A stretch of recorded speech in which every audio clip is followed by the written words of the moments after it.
Hi, I'm Padgett and this is my co-host Stephen Barrett. We're from 2% Shift. We're a Perth-based company that provides Agile coaching, transformation and training services. And we thought we'd give video blogging a go. So what we're going to do is introduce a topic and give you little sound bites over a series of days. So it's a bit of an experiment for us. And with all experiments, that comes with a hypothesis.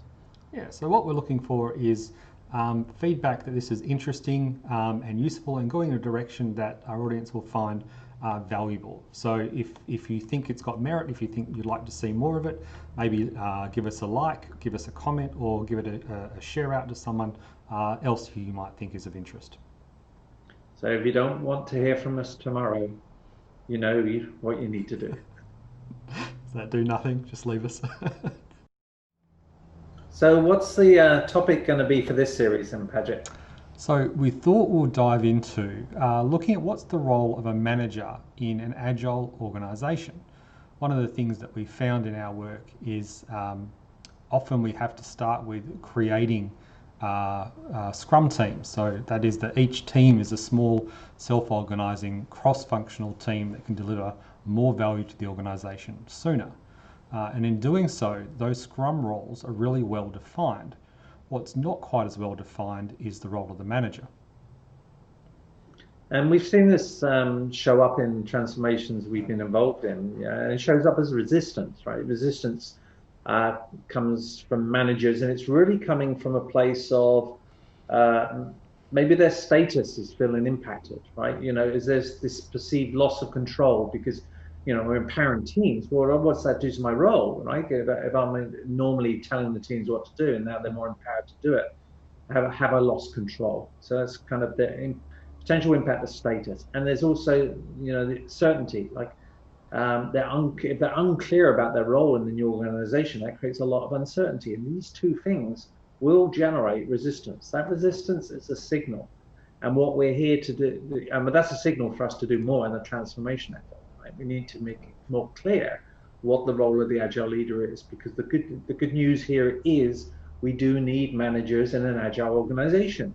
We just might need them to show up and lead in a different way. And that's maybe what we're going to start covering in this series. And what we know is that this is not unusual, right? This has been borne out by the State of the Agile report for the last number of years, where the top challenges for agile adoption that organisations have to face into is things around not enough leadership participation and inadequate management support and sponsorship. So this is a normal thing that we expect organisations to have to go through when they're transforming their way of working. So we're going to talk a little bit about what you can expect in this series. And the role of a manager in an agile organization being the heading. So we're looking maybe at three kind of short talks in this series. The first one, this is the first one, so the next one will be about creating the conditions for people to thrive. How do we create those conditions that our people can thrive and do their best work? Steve, I'm really looking forward to that one because I love, we're going to touch on the work of Dan Pink, which I think is so important and so relevant to everything we do. Yeah. The next one we're going to look at is enabling the flow of value to the customer. So how can managers actually help teams get to value sooner, and what's their role in helping them do that? Yeah. And then lastly, the last in the series will be actually how do you remain being a lifelong learner? How do you continue to develop yourself as a leader? In learning organizations, everybody should be learning, and that includes the manager. So we're going to just show you a model for leadership development that you might consider and reflect on. So if this is of interest to you and you think there's a topic there you'd like to see more of, and you want to hear the next episode, please be sure to follow 2% Shift on LinkedIn so that you get notified when we do post it.